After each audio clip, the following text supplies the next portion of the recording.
এবার সরকারি প্রাথমিক বিদ্যালয়ে সমস্ত সুবিধা পাবে বিশেষভাবে সক্ষম শিশুরা। মথুরাপুরের ঘাটবকুলতলা অবৈতনিক প্রাথমিক বিদ্যালয় সেজন্য তৈরি হয়েছে রিসোর্স রুম। স্কুলের প্রধান শিক্ষক দীপঙ্কর পুরকাইতের উদ্যোগে তৈরি হয়েছে এই রিসোর্স রুম। কি এই রিসোর্স রুম? এটি একটি স্পেশাল কক্ষ। এই রিসোর্স রুমে বিশেষভাবে সক্ষম শিশুদের বিভিন্ন প্রশিক্ষণ দেওয়া হবে, ফলে উপকৃত হবে তারা। রিসোর্স রুমে আমাদের রয়েছে মডিফাইড টিচিং লার্নিং মেটেরিয়াল, বিশেষ চাহিদা সম্পন্ন শিশু অর্থাৎ প্রতিবন্ধী শিশুদের জন্য রয়েছে বিভিন্ন ধরনের সাজ সরঞ্জাম, বিশেষ করে যারা অন্ধ বা যারা স্বল্প দৃষ্টি সম্পন্ন সেই সমস্ত ছেলেদের জন্য এখানে ব্রেল সিস্টেমের মাধ্যমে তারা লেখা এবং পড়া এই বিষয়টা করতে পারে। অন্যান্য ছাত্রছাত্রীদের সমকক্ষ করে গড়ে তুলতে এই প্রশিক্ষণ দেওয়া হবে তাদের। বিশেষভাবে সক্ষম ছাত্রছাত্রীদের জন্য রিসোর্স রুমে সব ধরনের ব্যবস্থা থাকছে। স্কুলের দেওয়ালে আঁকা থাকছে শিক্ষণ সহায়ক একাধিক চিত্র। ছাত্রছাত্রীরা যাতে কোনো রকম অসুবিধার মধ্যে না পড়ে সেজন্য তাদের হাতের কাছে থাকছে সমস্ত শিক্ষা সামগ্রী। রয়েছে ব্রেইল পদ্ধতিতে পড়ানোর ব্যবস্থা। এছাড়াও স্কুলে তৈরি হয়েছে ডিজিটাল অডিও ভিজুয়াল ক্লাসরুম। রয়েছে নাচসহ অন্যান্য সৃজনশীলতার প্রশিক্ষণ দেওয়ার ব্যবস্থা। আমাদের স্কুলে দীপঙ্করবাবু প্রধান শিক্ষক হয়ে আসার পরে থেকে এই যে অভিনব যে ব্যবস্থাগুলো উনি নিয়েছে, এতে ছাত্রছাত্রীদের মধ্যে ভীষণ উৎসাহ দেখা যাচ্ছে এবং ছাত্রছাত্রীরা আগের থেকে অনেক বেশি প্রোগ্রেসিভ হচ্ছে এবং স্কুলে আসার হার ছাত্রদের অনেকটা বেড়েছে। আগে যে অ্যাবসেন্টের ভাগটা অনেক বেশি ছিল, এখন সেটা অনেক কমে গেছে। এ নিয়ে স্কুলের প্রধান শিক্ষক দীপঙ্কর পুরকাইত জানিয়েছেন, স্কুলের এই ধরনের প্রয়াস এলাকার মানুষজনের মধ্যে ব্যাপক সাড়া ফেলেছে। এই রিসোর্স রুম ও ডিজিটাল ক্লাসরুম আগামী দিনে অন্যান্য স্কুলগুলিকে পথ দেখাবে। আগামী দিনে সম্পূর্ণ স্কুলকে শিশু বান্ধব হিসেবে গড়ে তোলার পরিকল্পনা রয়েছে তাঁর। স্থানীয় বাসিন্দাদের সেজন্য তার সঙ্গে সহযোগিতা করার অনুরোধ করেছেন তিনি। এই মুহূর্তে ঘাটবকুলতলা অবৈতনিক প্রাথমিক বিদ্যালয়কে তার উদ্যোগেই সাজিয়ে তোলা হচ্ছে। স্কুলটিকে বিশেষভাবে সক্ষম ছাত্রছাত্রীদের জন্য একটি আলাদা ব্যবস্থা করা হয়েছে। এই স্কুলে ব্রেল পদ্ধতিতে পড়ানোর ব্যবস্থাও রয়েছে। দক্ষিণ 24 পরগনা থেকে নবাব মল্লিকের রিপোর্ট, লোকাল 18 বাংলা।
সরকারের পক্ষ থেকে এবার জানানো হলো, প্রাথমিক বিদ্যালয়গুলিতে এবার থেকে বিশেষভাবে সক্ষম শিশুদের জন্য থাকছে বিশেষ সুযোগ সুবিধা।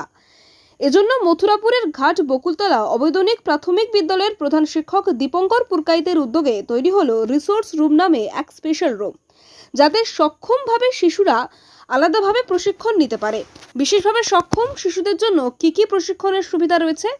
ছাত্রছাত্রীদের বোঝার সুবিধার জন্য স্কুলের দেওয়ালে আঁকা থাকছে শিক্ষণ সহায়ক চিত্র, থাকছে সমস্ত শিক্ষার সামগ্রী। অন্ধ শিশুদের জন্য থাকছে ব্রেইল পদ্ধতিতে পড়াশোনার ব্যবস্থা। এছাড়াও স্কুলে তৈরি হয়েছে ডিজিটাল অডিও ভিজুয়াল ক্লাসরুম, রয়েছে নাচ গান সহ অন্যান্য সৃজনশীলতার প্রশিক্ষণ দেওয়ার ব্যবস্থা। এই সমস্ত কিছু সম্পূর্ণ বিনামূল্যে দেওয়া হচ্ছে বলে জানা যায়। আমাদের স্কুলে স্কুলে হেডমাস্টারের উদ্যোগে ডিজিটাল ক্লাসরুম চালু হয়েছে। এর দ্বারা আমরা সব কিছু সহজে শিখতে পারছি ও বুঝতে পারছি। আমাদের স্কুলে নাচ গান ও যোগব্যায়ামেরও ব্যবস্থা করা হয়েছে। আমরা খুব খুশি এবং হেড স্যারকে ধন্যবাদ জানাতে চাই। আমার স্কুলের নাম ঘাটবকুলতলা প্রাথমিক বিদ্যালয়। তোমার নাম? সায়ন্তিকা মণ্ডল। কোন ক্লাসে পড়ো? 4th শ্রেণী। আমাদের বিদ্যালয়ে ঘাটবকুলতলা অবৈতনিক প্রাথমিক বিদ্যালয় দক্ষিণ 24 পরগনার একেবারে দক্ষিণে সুন্দরবন থানার মধ্যে অবস্থিত। এখানে আমরা ডিজিটাল ক্লাসরুম এবং রিসোর্স রুমের মাধ্যমে পড়াশোনার ব্যবস্থা করেছি। সাধারণত সরকারি বিদ্যালয়ে এই ধরনের ব্যবস্থা দেখতে পাওয়া যায় না। এলাকার মানুষজনের সহযোগিতা নিয়ে কম্পিউটার এবং প্রজেক্টরের মাধ্যমে বিষয়বস্তুকে জীবন্ত করে তুলে ধরার জন্য আমরা এই ডিজিটাল ক্লাসরুম চালু করেছি। ভবিষ্যতে আমাদের পরিকল্পনা রয়েছে স্মার্ট বোর্ডের মাধ্যমে এটাকে আরও আপগ্রেড করা, উন্নত করার চিন্তাভাবনা রয়েছে।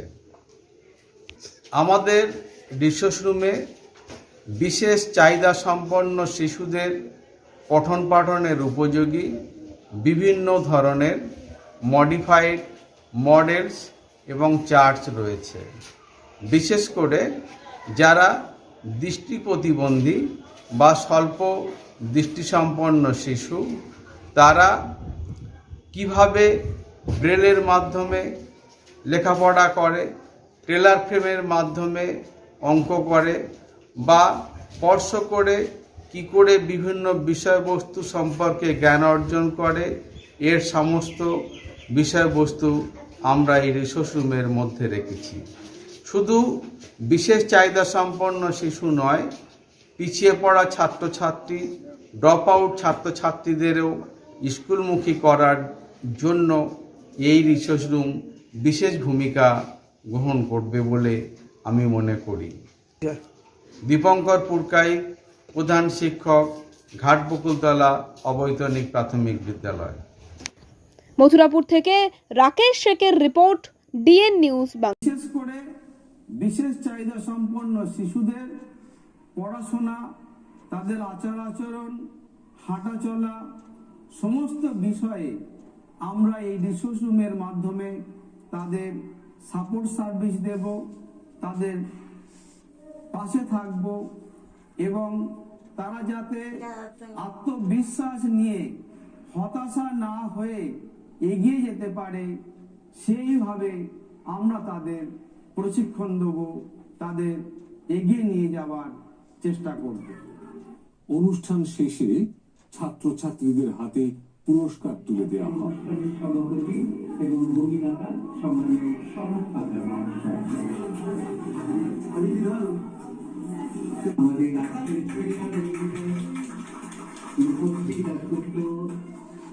রবির মাইতি এবং স্কুলের প্রধান শিক্ষক দীপঙ্কর পুরকাইত।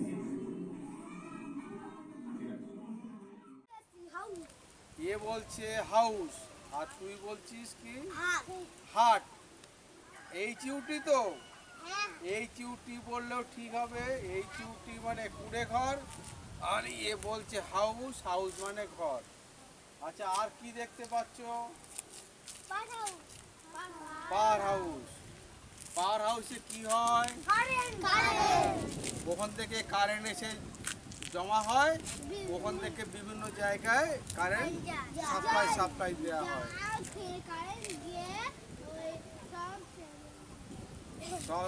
আচ্ছা, কারেন্টের সাহায্যে আমরা কি কি করতে পারি? আচ্ছা, জয় বলো, জয় প্রথমে বলো। কারেন্টের সাহায্যে আমরা কি কি করতে পারি? আচ্ছা, তুমি দুটো বলো। আচ্ছা, নন্দন দুটো বলো। ফোন দেখতে পারি আর টিভি দেখতে পারি। আচ্ছা বেশ ভালো, হিমাদ্রি দুটো বলো কি করতে পারি কারেন্টের সাহায্যে। ফ্যান চালাতে পারি আর বলো, তুমি দুটো বলো। আমরা লাইটের সাহায্যে টিভি দেখতে পারি। 9 নম্বর পাথরটি দেখিয়ে ঠাকুরদাস জিজ্ঞেস করলেন, হ্যাঁ রে খোকা, এটা কত বলো তো? ঈশ্বর বলল, 9।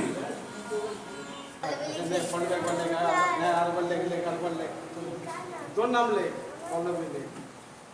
ডানাতে ডানাতে ডানাতে।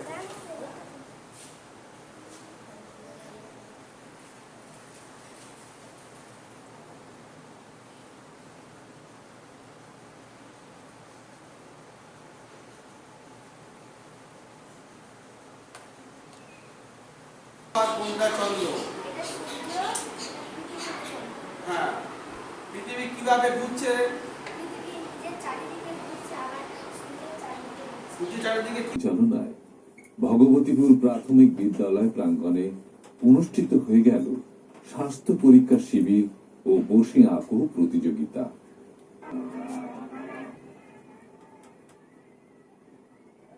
পরিবেশ সচেতনতাই ছিল এই প্রতিযোগিতার মূল বিষয়। অনুষ্ঠানে অতিথি হিসেবে উপস্থিত ছিলেন শিক্ষক স্বদেশ রঞ্জন প্রামাণিক, শিক্ষক প্রদীপ পাইক, পঞ্চায়েত সদস্য সরোজ পুরকাই এবং শিক্ষক দীপঙ্কর পুরকাই প্রমুখ। প্রদীপ প্রজ্বলনের মধ্যে দিয়ে অনুষ্ঠানের শুভ সূচনা হয়।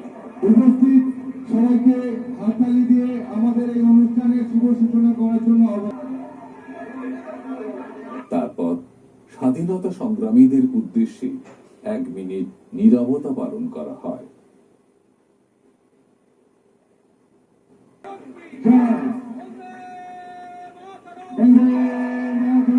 পরে শান্তির প্রতীক হিসেবে 2টি পায়রা উড়ানো হয়।